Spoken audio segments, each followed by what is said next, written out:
I am an old man now. My hands shake when I hold a cup of tea. But they were steady once. Steady enough to aim a rifle through jungle leaves at a shape moving in the distance. Steady enough to believe, for 29 years, that my war had never ended. There are nights when I wake and still smell the wet earth of Lubang Island. Still feel the weight of my Arisaka rifle across my chest. Still hear Kozuka's breathing beside me in the dark. He has been gone for decades, but in my dreams, we are young again, and the war is real, and we are doing our duty. This is not a story of heroism. Let me say that clearly. This is a story of a man who could not let go. A man who held so tightly to his orders that the world moved on without him, and when he finally opened his eyes, he did not recognize what he saw. I was 22 years old when they sent me to Lubang. I am 91 now. Most of my life, I believed I was still fighting. The shame of that truth is something I carry in my bones. He trained us in a place we were forbidden to speak about. The Nakano School, they called it, though the sign on the building said something else entirely. We wore civilian clothes. We grew our hair longer than regulations allowed. We discussed things that would have gotten ordinary soldiers arrested. I remember the first day our instructor stood before us and said something that made my blood freeze and my heart race at the same time. "Your mission is not to die," he said. "Your mission is to survive. No matter what. Even if you are captured, you must live. Feed them false information. Confuse them. Survive by any means necessary." This was 1944. The rest of the Japanese military was being taught to die with honor, to never surrender, to choose death over capture. But we, the intelligence officers, we were being told the opposite. Survive. Endure. Complete the mission. I like this. I will not pretend otherwise. The idea that I could use my mind, that I could make my own decision. As in the field, that results mattered more than rigid honor codes, this suited something in me. Something I had not known was there. We studied guerrilla warfare. Sabotage. Propaganda. How to read maps. How to live off the land. How to disappear. The training was condensed, brutal. What should have taken 2 years was crammed into 6 months, then 3. The war was moving too fast. They needed us in the field. I studied until my eyes burned. I memorized until words lost meaning and became just sounds. I practiced until my body moved without thought. And when they told me I was being sent to the Philippines, to a small island called Lubang, I felt ready. I felt proud. The boat that took me to Lubang cut through dark water. It was December 1944. The Americans were already retaking the Philippines. Everyone knew it. Everyone could feel it in the air, in the way officers spoke in whispers, in the way supplies had stopped arriving on schedule. My orders were clear. I was to destroy the airstrip on Lubang Island before the Americans could use it. I was to destroy the pier. I was to gather intelligence. And I was told, directly, by my commanding officer, Major Taniguchi, words that would shape the rest of my life. "You are forbidden to die by your own hand," he said. "It may take 3 years, it may take 5, but whatever happens, we will come back for you. Under no circumstances are you to surrender or to take your own life." I saluted. I said I understood. I believed him completely. When I arrived on Lubang, the situation was already chaos. There were Japanese officers on the island who outranked me. They did not take my mission seriously. When I tried to explain my orders to destroy the airstrip, they refused. They needed it, they said, for their own evacuation. They looked at me like I was a child playing soldier. I was 22 years old. I had spent 3 months learning to be an intelligence officer. They had spent years in the military. Who was I to argue? So I watched. I waited. I prepared for what I knew was coming. The Americans came in February 1945. The sound of their artillery was like the sky being torn apart. I had never heard anything like it. The ground shook. Trees splintered. The air filled with smoke so thick I could taste it even through the cloth I tied around my face. The battle was quick. Brutal. The Japanese garrison on Lubang was overwhelmed in days. Bodies lay in the mud. Men I had spoken to just hours before were dead, their faces turned to the sky, their eyes empty. I retreated into the jungle with 3 other soldiers. Private Akatsu. Corporal Shimada. Private First Class Kozuka. We did not discuss it. We simply moved together, deeper into the green darkness of the island's interior, away from the sounds of gunfire, away from the smell of burning. I remember thinking clearly that this was what I had been trained for. The garrison had fallen, but my mission had not ended. I was to gather intelligence. I was to resist. I was to survive. We found a place in the mountains where the trees grew so thick the sunlight barely reached the ground. We made camp. We rationed what little food we had. And we waited. The first leaflets came in October 1945. We found them scattered on the ground, near a clearing where we sometimes went to look for food. They were written in Japanese. They said the war was over. They said Japan had surrendered in August. They showed the Emperor's seal. I picked one up. My hands were shaking. Not from fear. From anger. Propaganda, I said. The others nodded. We had been trained for this. The Americans would try to trick us. They would try to make us believe we had lost. That was how psychological warfare worked. We knew this. We had studied it. But there was something in the pit of my stomach. A small voice. A doubt. I pushed it down. I focused on what I knew to be true. Major Taniguchi had given me orders. He had promised to come back for us. Until then, we read to resist. We were to survive. We were to complete our mission. We burned the leaflets.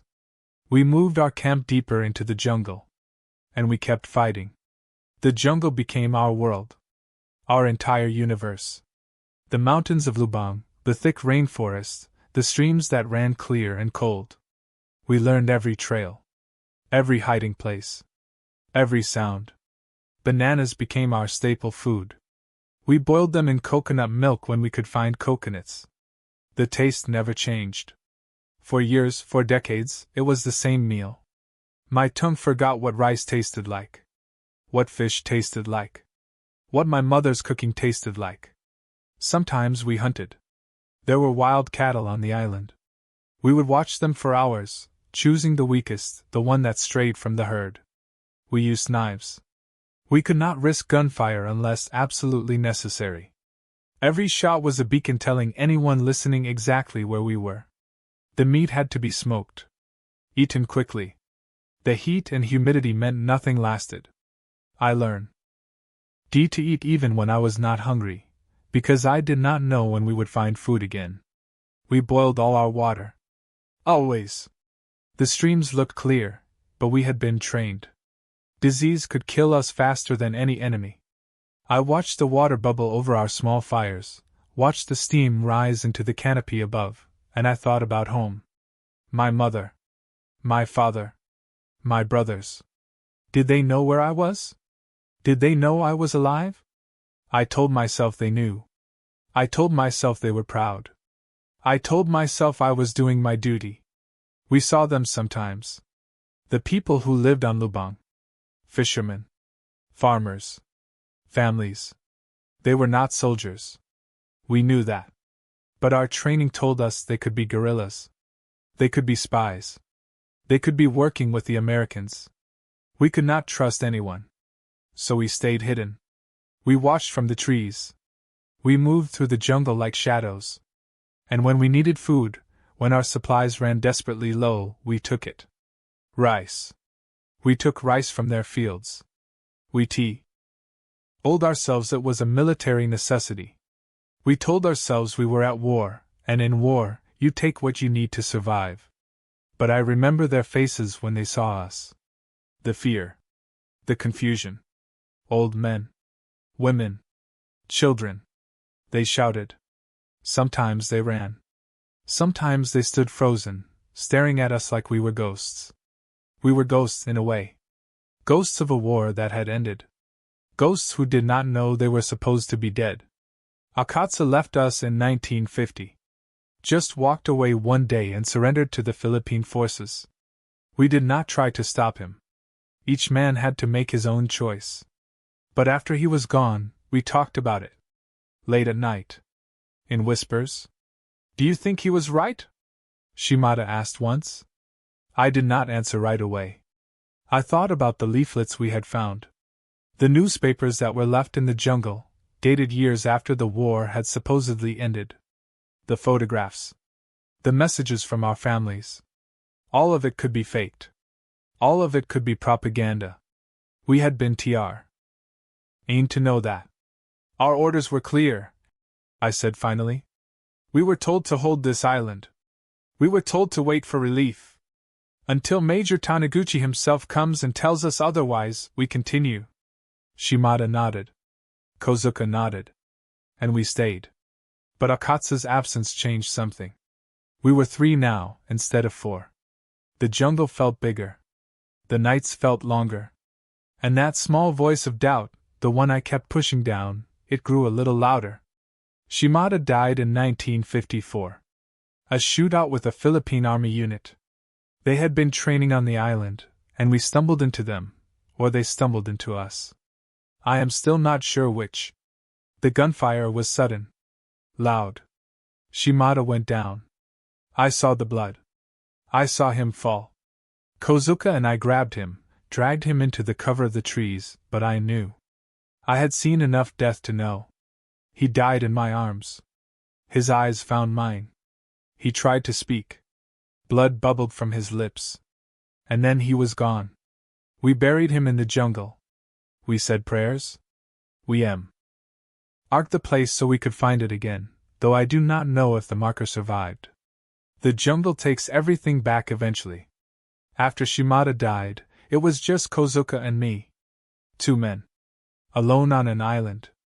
Alone in a war that everyone else had forgotten. Kozuka and I became closer than brothers. We knew each other's thoughts. We could communicate with looks, with gestures. We moved through the jungle as one person. We survived because we trusted each other completely. But the loneliness. The terrible loneliness. It sat in my chest like a stone. The years blurred together. 1955, 1960, 1965. Time stopped having meaning. The seasons changed, wet and dry, but everything else stayed the same. We raided farms for food. We burned rice piles to signal to any Japanese forces that might be looking for us. We were still here. We were still fighting. We were still following orders. We had shootouts with police. With farmers. We killed people. I will not hide from that truth. We killed approximately 30 people over those years. People who were not soldiers. People who were just trying to live their lives. I told myself they were the enemy. I told myself I was following orders. I told myself I was doing my duty. But I remember their faces. I remember all of them. In 1965, we found a transistor radio. We looted it from somewhere. I do not even remember where. We listened to it sometimes. Quietly. At night. The world we heard on that radio made no sense. They talked about things we did not understand. Technology. Politics. A Japan that sounded nothing like the Japan we had left. They talked about the 1964 Olympics in Tokyo. They talked about economic growth. They talked about peace. We told ourselves it was propaganda. It had to be. But the voice in my head, that small doubt, it was not so small anymore. Kozuka died on October 19, 1972. We were burning rice again. Our signal to any Japanese forces that we were still here, still fighting, still alive. The police came. There was gunfire. Kozuka was hit. He went down, and I knew immediately that he was gone. I could not even reach him. I had to run. I had to survive.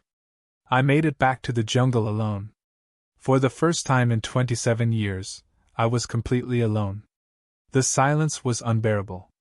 I had lived with other voices for so long. Akatsu's complaints. Shimada's quiet strength. Kozuka's dry humor. Now there was nothing. Just me. Just the jungle. Just the sound of my own breathing. I thought about surrender. For the first time, I truly thought about it. What was the point? What was I fighting for? Who was I protecting? But then I remembered Major Taniguchi's words. His orders. I was forbidden to surrender. I was forbidden to take my own life. I was to wait. I was to survive. So I did. I continued my routine. I moved through my circuit around the island. I gathered food. I maintained my rifle. I kept myself ready. But the loneliness.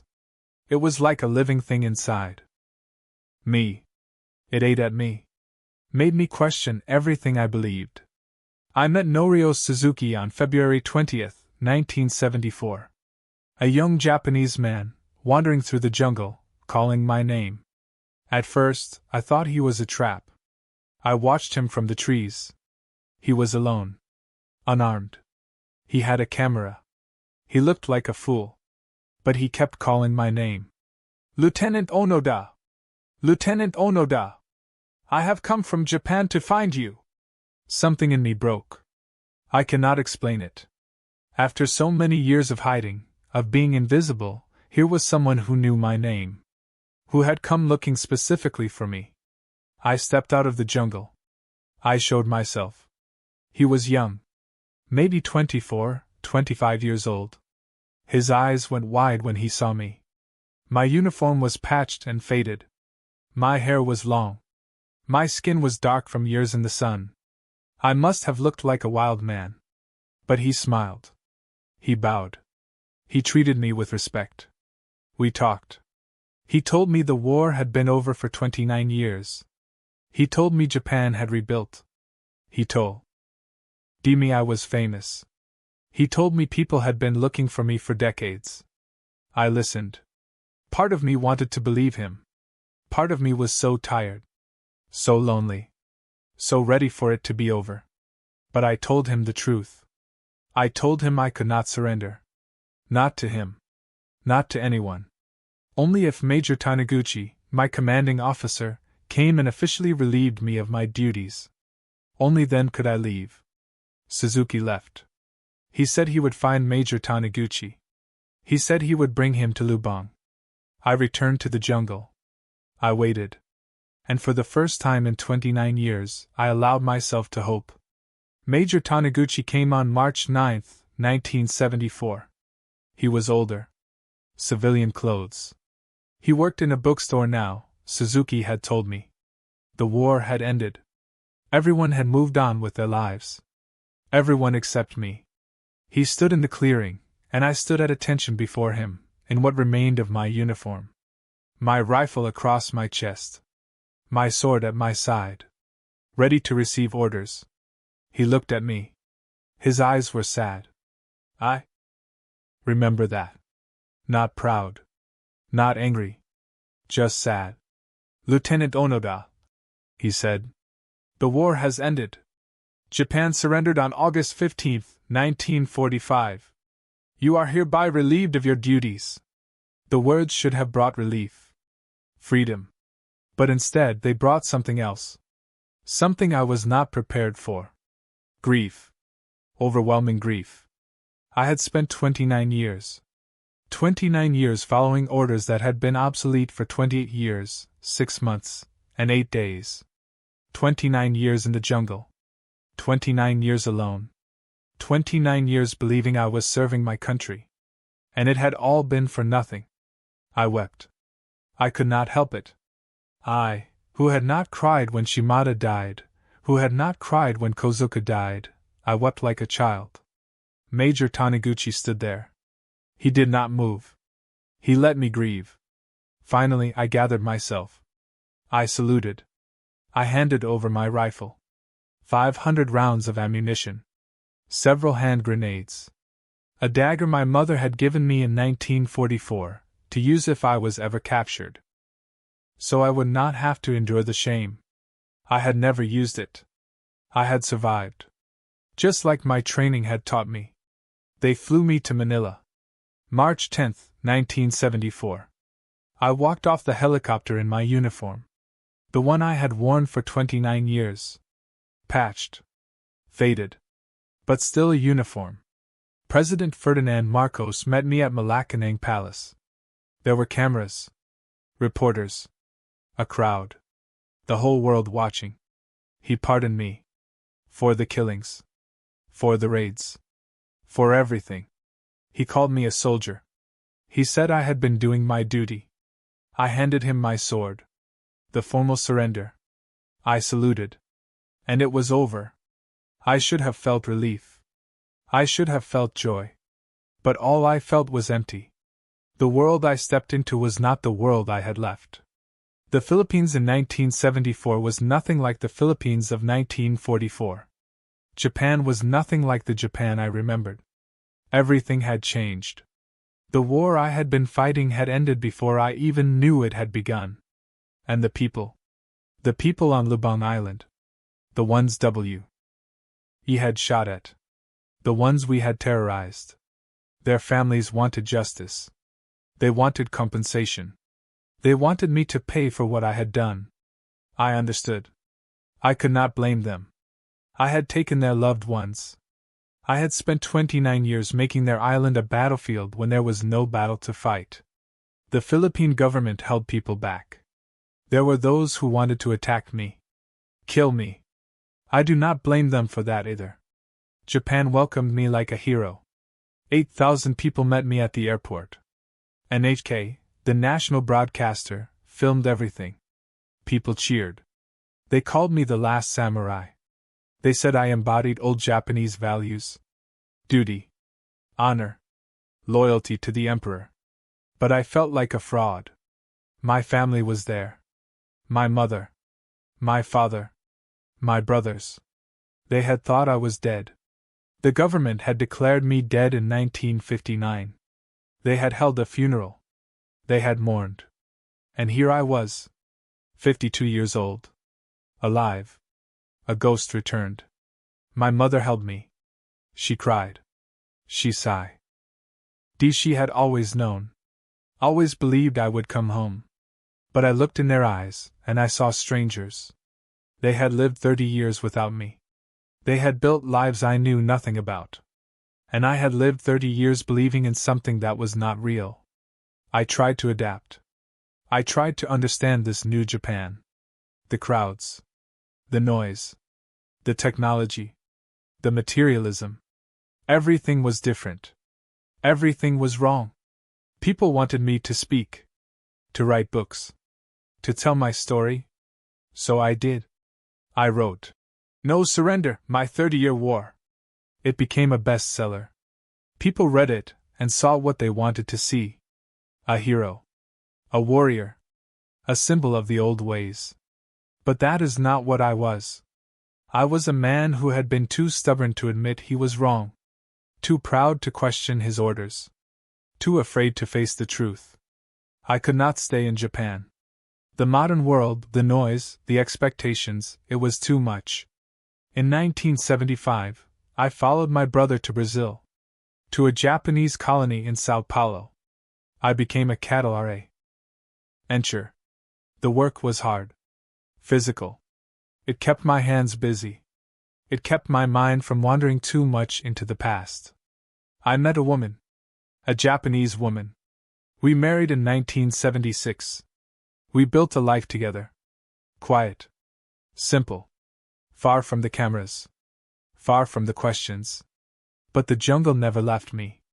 The sound of rain on leaves. The smell of wet earth. The feeling of a rifle across my chest.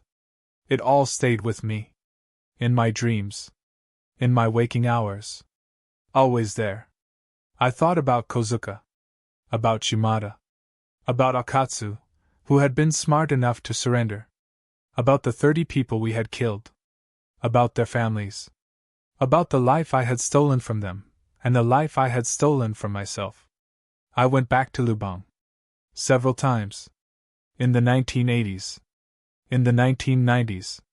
I brought donations for the families of those we had killed. Money. Scholarships. It was not enough. It could never be enough. But it was all I could do. Some people welcomed me. Some people forgave me. Some people understood that I had been a sold. You're following orders, however misguided those orders had become. Others did not. They spat at me. They called me a murderer. They said I should have been put on trial, not pardoned. They said President Marcos had let me escape justice. They were right. In a way. I had killed their loved ones. I had terrorized their island for 30 years. No amount of donations could change that. But I went back anyway.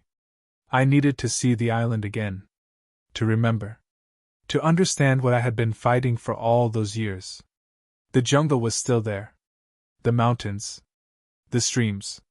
But it looked different. Smaller somehow. Less threatening. Just an island. Just trees and rocks and water. Not the mythical battlefield I had carried in my mind for so long. In 1984, I started a nature camp in Japan.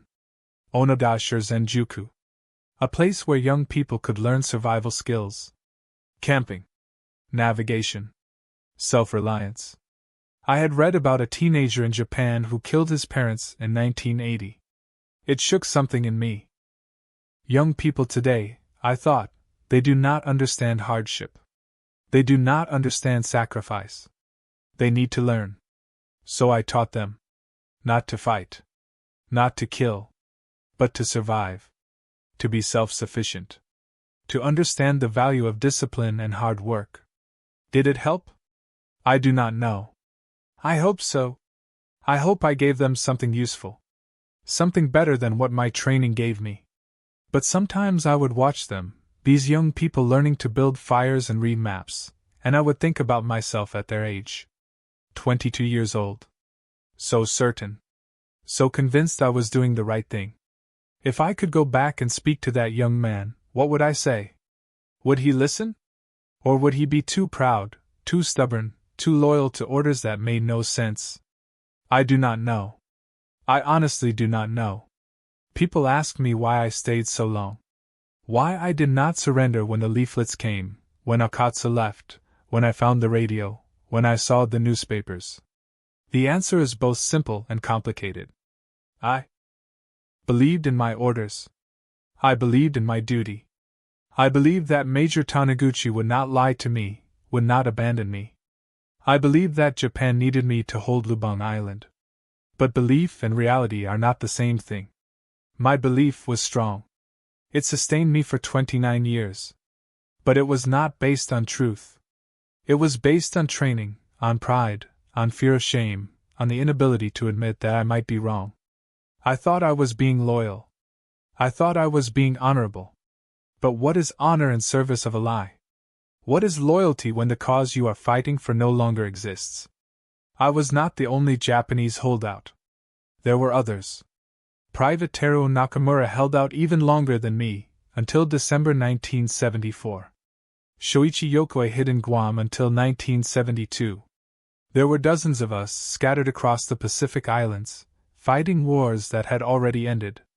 We were all products of the same training, the same culture, the same belief system that said death was preferable to surrender, that dut. Why was more important than life, that the Emperor's will was absolute? That system broke us. Made us unable to see truth when it was right in front of us. Made us cling to orders that had become meaningless. Made us sacrifice decades of our lives for nothing. I followed orders. That is what soldiers do. But there comes a point when you must question. When you must think for yourself. When you must look at the evidence and make your own decision, even if it contradicts what you have been told. I did not do that. I could have. After Akatsu surrendered. After we found the newspapers. After the radio. After Kozuka died and I was alone. I could have questioned. I could have sought the truth. But I did not. Because questioning meant admitting I might have been wrong. And if I was wrong, then Shimada had died for nothing. Kozuka had died for nothing. The 30 people we killed had died for nothing. And I could not face that. So I kept believing. Kept fighting. Kept hiding in the jungle. Because the alternative was too painful. That is the cost of unquestioning obedience. Not just the years lost. Not just the lives taken. But the inability to face the truth, even when it is destroying you. I returned to Japan permanently. Split my time between Brazil and Tokyo. I watched Japan continue to change. To modernize. To forget the war, or to remember it only in certain ways, on certain days. I gave interviews sometimes. Spoke at schools. Told my story. People were always fascinated. They wanted to know what it was like. What I ate. How I survived. Whether I was ever afraid. I told them the truth, as much as I could. But I do not think they understood. How could they? They lived in a world of comfort and peace. A world where duty meant going to work on time, not living in a jungle for 30 years. My wife took care of me. We had no children. Just the two of us, growing old together, splitting time between two countries, two worlds. I thought about my comrades. Akatsu, W. Ho had been smart enough to leave. I heard he lived a normal life. Married. Had children. Died peacefully. He made the right choice. Shimada and Kozuka, who died believing in the mission.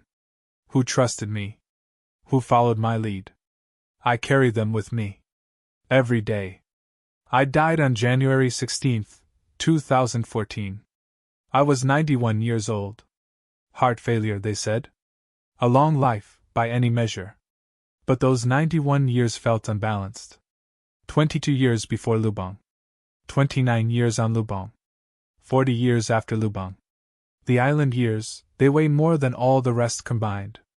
In my final years, I thought about what my life meant. What I had accomplished. What I had sacrificed.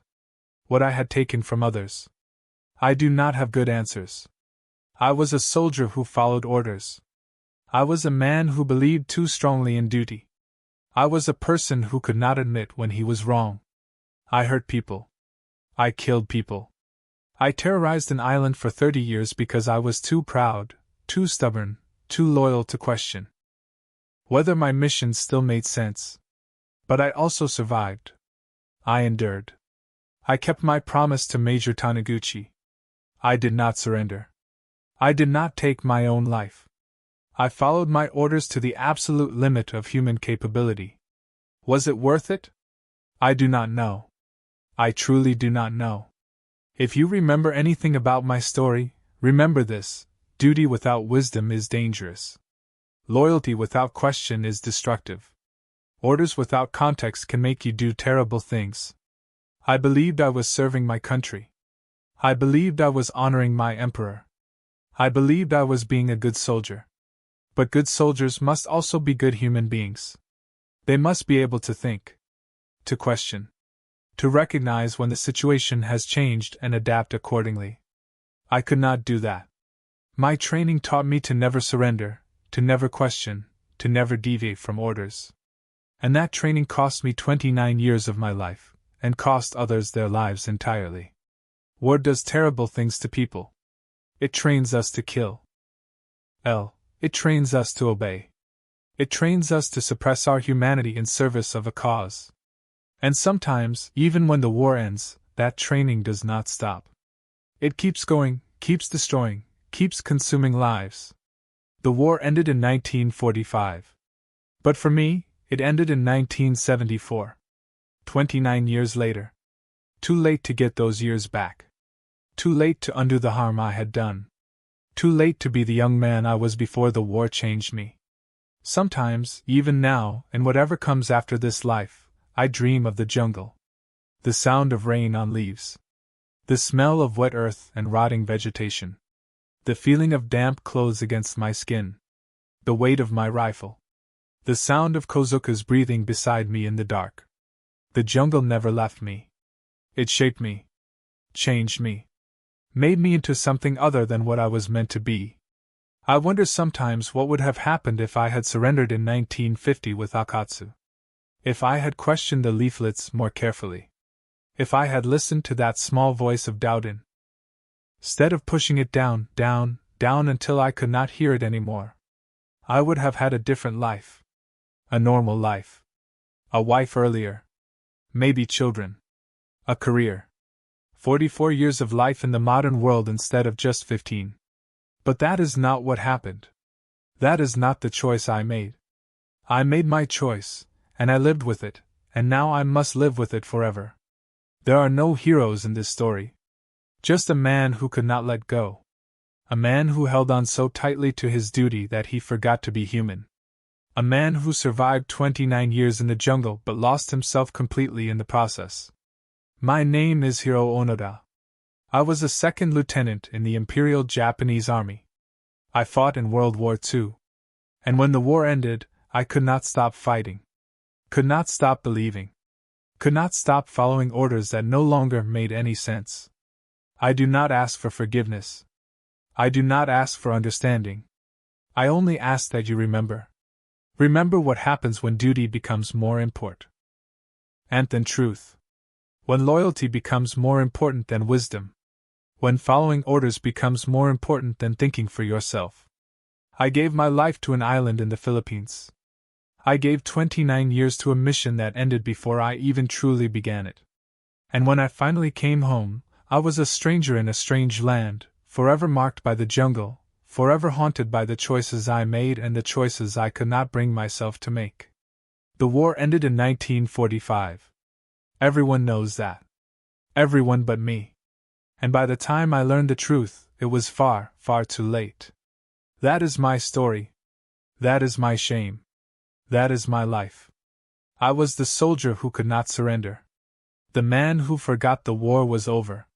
The shadow who lived in the jungle for 29 years, believing in something that no longer existed. And when I finally stepped into the light, I found I no longer belonged anywhere at all.